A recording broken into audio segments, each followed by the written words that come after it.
Good afternoon, this is B.A. Nagesh, MA in Political Science, International Relations and Public Administration. We continue analyzing the 2019 question paper. So 2019 question paper, PSIR, we have taken up for discussion paper 1 section B. We had a discussion on the rural local bodies and urban local bodies. Then we had a discussion on the National Commission for Women, a statutory body. Today we do have a discussion on the constitutional bodies. So as I said earlier, the constitutional bodies, regulatory bodies, quasi-judicial bodies, they're all covered in General Studies paper 2. So this comes in Political Science and International Relations paper 1 section B. So before we go for a discussion on the question, a general introduction to what are constitutional bodies. Constitutional bodies are those which are set up under the constitution. They have a constitutional status. Terms and conditions of the incumbents are specified. The salary and allowances are specified. Method of appointment, method of removal, all this is laid down in the constitution itself. Like I gave the example yesterday of the executive, the president, prime minister, council of ministers, then the parliament, the judiciary, all these are constitutional bodies. So along with these constitutional bodies, there is one more constitutional body which we are taking up for discussion today, the Controller and Auditor General. So the Controller and Auditor General, see the question for discussion, the CAG ensures accountability of the government and serves as a watchdog of finances. Explain in 150 words, 10 marks. Like in other questions, we start off with a general introduction, then we go to the actual working of the CAG, what it is doing, then how it is acting as a watchdog of finances. Finally, we conclude our discussion by showing how the CAG needs to be strengthened if it has to serve as a watchdog of finances. So keeping these three parameters, we start analyzing the question. First, a brief introduction. Increase in wastage, fraud and corruption are the prime factors behind the importance of the CAG. You might have seen multiple scams which were unearthed by the CAG, whether it was the 2G scam, 3G scam, Commonwealth Games scam. A number of scams were unearthed by the CAG. So basically, increase in wastage, fraud and corruption, they are the prime factors behind the importance of the CAG. The CAG is an integral part of the public financial management of the country. The transactional integrity of the government is analyzed by the CAG. This much is for the introduction. Then you come to the question under discussion. The CAG ensures accountability of the government and acts as a watchdog of finances. See, here you should resist the tendency to write whatever you know about the CAG. All this is not required, like the appointment of the CAG, that is appointed by the president, then his oath of office similar to that of a judge of the Supreme Court. All this is not required. You go straight away to the question, how does the CAG ensure accountability and act as a watchdog of finances? So first, exercising prudence. The CAG acts to exercise prudence and sees that the government ensures that the funds allotted for various schemes, for various purposes are spent in a economical way and that there is no wastage. As I said earlier, there is no wastage and the funds are specified or utilized for the purpose for which they are allotted. See, when exercising prudence, I give the example of a particular panchayat where the chairman wanted the funds under NREGA to purchase a new car for himself.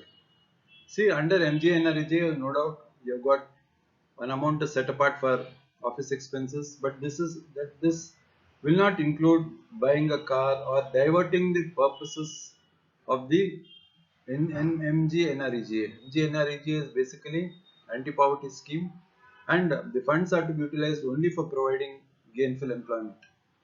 So the first important task of the CAG exercising prudence. Second, avoiding waste. The CAG through audit helps check the wasteful government expenditure by pointing out how certain items could be avoided, certain expenditure could be avoided. As I told you earlier, as an integral part of the public financial management, the main role of the CAG is to advise the government to avoid waste.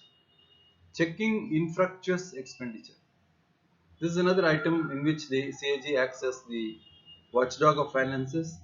See, in Karnataka, we have a system in October where the officials spend money for decorating the cars for Ayush Puja.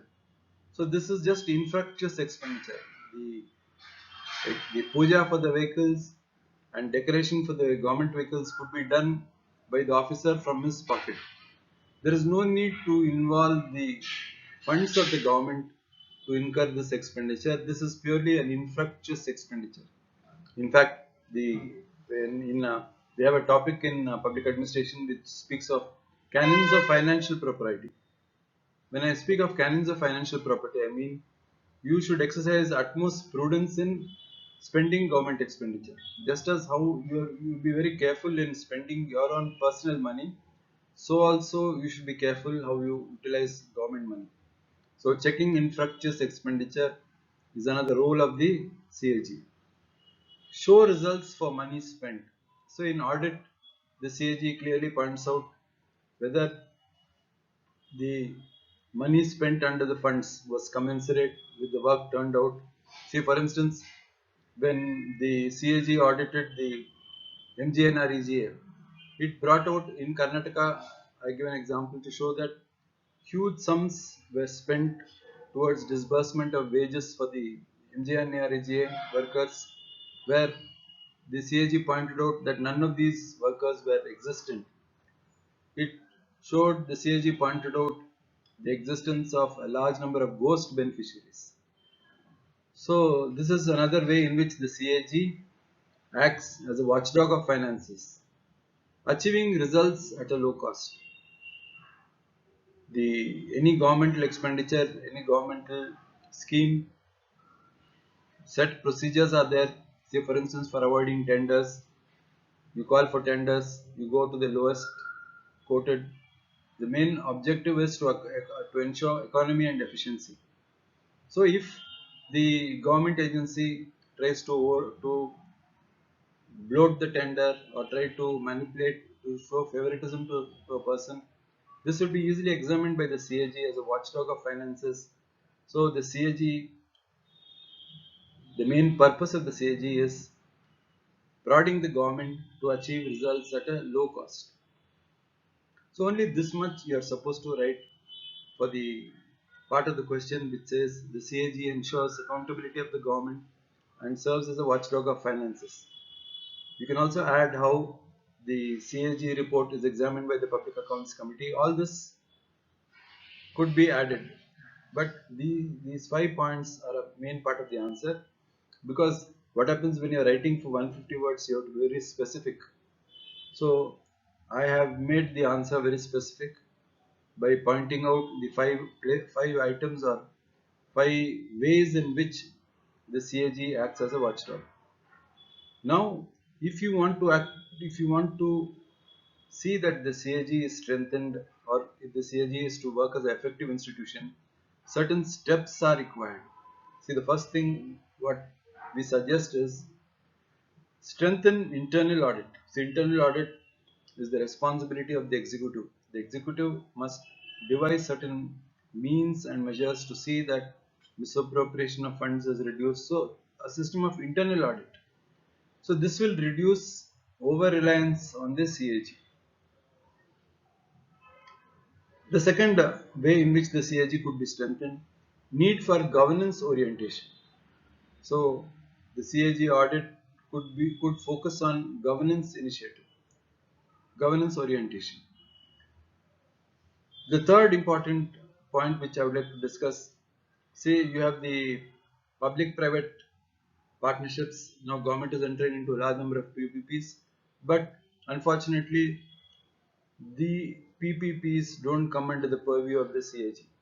This is a serious lacuna in the system because a significant proportion of expenditure is involved in the PPPs. So this is a lacuna which has to be set right by the government. So the audit of PPPs should also be included. Then why can't the CAG be given an advisory role when large schemes are going to be implemented? For instance, you take the launching of Aadhaar. I mean, certain schemes which are going to have a very wide impact on society and on the lives of the individuals. It is necessary that the CAG's advice be taken. Unfortunately, this is not being done by the executive. Access to records. This is an issue which is plaguing the working of the CAG because whenever the CAG seeks to audit an institution, obviously the connected records are not available, and in the absence of records, quality audit cannot be turned out. Finally, just as how the Public Accounts Committee in Parliament is very strong, very effective, how they scrutinize the work of the the report of the CAG and pinpoint the defects in the working of the executive, such a thing is not there in the state legislatures. I'm not saying that there is no Public Accounts Committee in the state legislature. There is, but it is not as effective as that which is prevailing in the Parliament. So, the need to revamp the Public Accounts Committee in state legislatures. So, for a question on accountability of the government and serving as a watchdog of finances, we just gave a brief introduction on the CAG, how it is, how he is an integral part of public financial management, and how the transactional integrity of government is analyzed by the CAG. Then we highlighted 5 issues showing how the CAG acts as a watchdog of finances, exercising prudence, avoiding waste, checking infructuous expenditure, showing results for the money spent, and achieving results at a low cost. These are the 5 areas where the CAG acts as a watchdog of finances. How to strengthen the CAG? This is also an important part of the answer, because if you want the CAG to act as a watchdog of finances, you have to make the institution strong. So the first suggestion which you can write in the answer, strengthening internal audit mechanisms. That is, whatever internal audit mechanisms are there at the disposal of the executive, these should be strengthened to reduce over dependence on the CAG. Then we also spoke of how PPPs and Secret Service expenditure are kept out of the purview of the CAG. This is a point which the executive has to reconsider. Then we also suggested how the when important schemes are designed which are going to impact the larger sections of society, CAG could be given an advisory role. Finally, we spoke of how records are important in audit and there should be accessibility to records. Finally, we concluded the answer by observing how the public accounts committees of the state legislatures have to be strengthened as on the lines of the parliament. So unless this is strengthened, the CAG will not be able to effectively function as a watchdog of finances. This much would be a discussion on constitutional bodies, the role of CAG. So we covered one question in the 2019 paper on the role of the Controller and Auditor General. Thank you.